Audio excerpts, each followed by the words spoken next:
इस जंगल में कुछ ऐसा हो रहा था जिसका नाम लेने से भी जानवर कांपने लगे थे। लेकिन सबसे डरावनी बात ये नहीं थी। असली डर तो अभी सामने आना बाकी था। राजा साहब के बारे में कहा जा रहा था कि क्या सच में वो किसी भूत से लड़ने जा रहे हैं, और ये सुनकर बहुत डर लग रहा था। घने जंगल के बीचों बीच एक पुराना वीरान हिस्सा था जहां कोई जानवर जाने की हिम्मत नहीं करता था। जंगल के सभी जानवर उस जगह को भूतों का बाग कहते थे। लेकिन एक दिन कुछ ऐसा हुआ कि शेर राजा को खुद वहां जाना पड़ा। खरगोश ने घबराकर महाराज को बताया कि बड़ी मुसीबत आ पड़ी है, बहुत ही भयानक मुसीबत।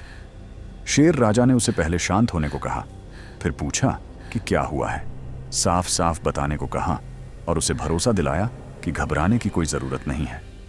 खरगोश ने बताया कि उसका छोटा भाई कल रात भूतों के बाग के पास से गुजर रहा था और वो डर गया। उससे पूछा गया कि उसके साथ क्या हुआ और क्या वो जिंदा है।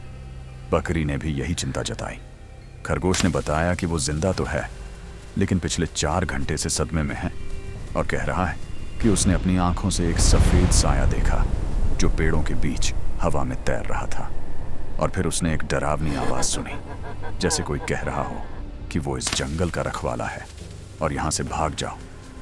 ये सुनकर सभी जानवर डर गए और सोचने लगे कि अब क्या होगा। अगर वो हमारे जंगल में आ गया तो हम तो बच भी नहीं पाएंगे, और अब भगवान ही हमें इस भूत से बचाए। सबने महाराज से पूछा कि हमें क्या करना चाहिए। आप चुप क्यों हैं? क्या हमें जंगल छोड़ देना चाहिए, या आपके पास इस समस्या का कोई हल है? सभी जानवर डर से कांप रहे थे।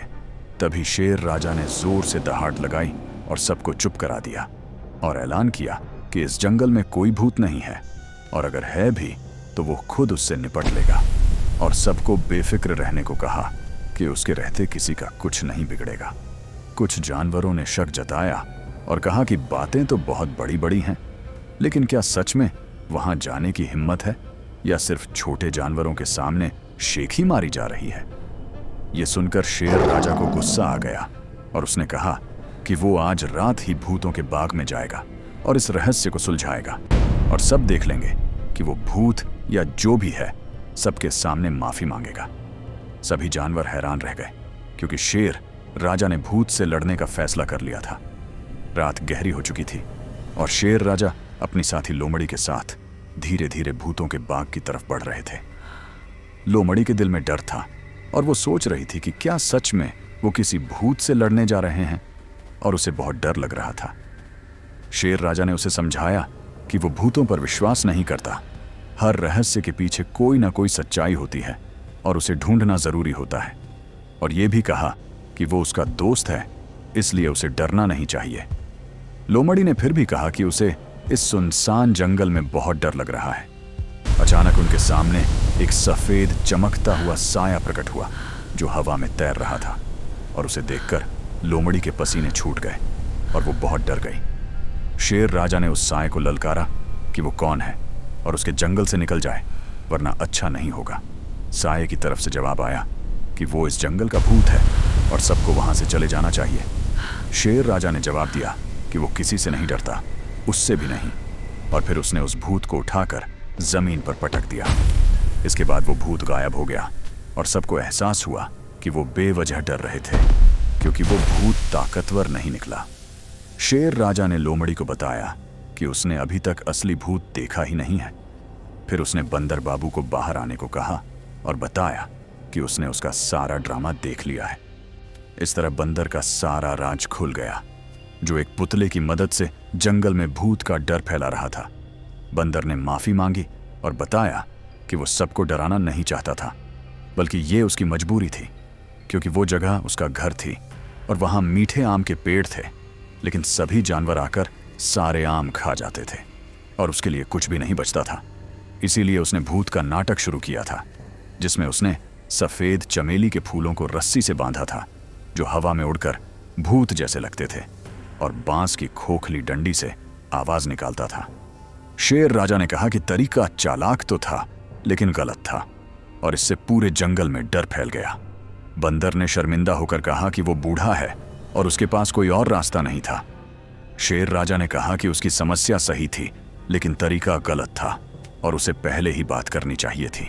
जब सजा के बारे में पूछा गया तो शेर राजा ने कहा कि सजा नहीं बल्कि समाधान होगा, और अगली सुबह सबको बुलाने का आदेश दिया। अगली सुबह सभी जानवर भूतों के बाग में इकट्ठा हुए और सबको सच्चाई पता चल गई कि भूत नहीं बल्कि बंदर था। सबने मान लिया कि वो बेवजह डर रहे थे और अपनी डरपोक होने पर अफसोस किया। सबने महाराज से माफी मांगी कि उन्होंने उनकी ताकत पर शक किया। शेर राजा ने कहा कि अगर वो शक नहीं करते तो ये राज कभी सामने नहीं आता। सबने शेर राजा की बहादुरी की तारीफ की कि वो अपनी प्रजा के लिए गहरी रात में भी खतरे का सामना करने चला गया। शेर राजा ने कहा कि अगर जंगल पर कोई मुसीबत आई तो वो यमराज से भी लड़ जाएगा। सबने खुशी से जयकारे लगाए। फिर शेर राजा ने ऐलान किया कि आज से इस बाग के आम सबसे पहले बंदर दादा खाएंगे और उसके बाद बाकी सब मिलकर बांट लेंगे। सबने इस फैसले की सराहना की और शेर राजा का धन्यवाद किया।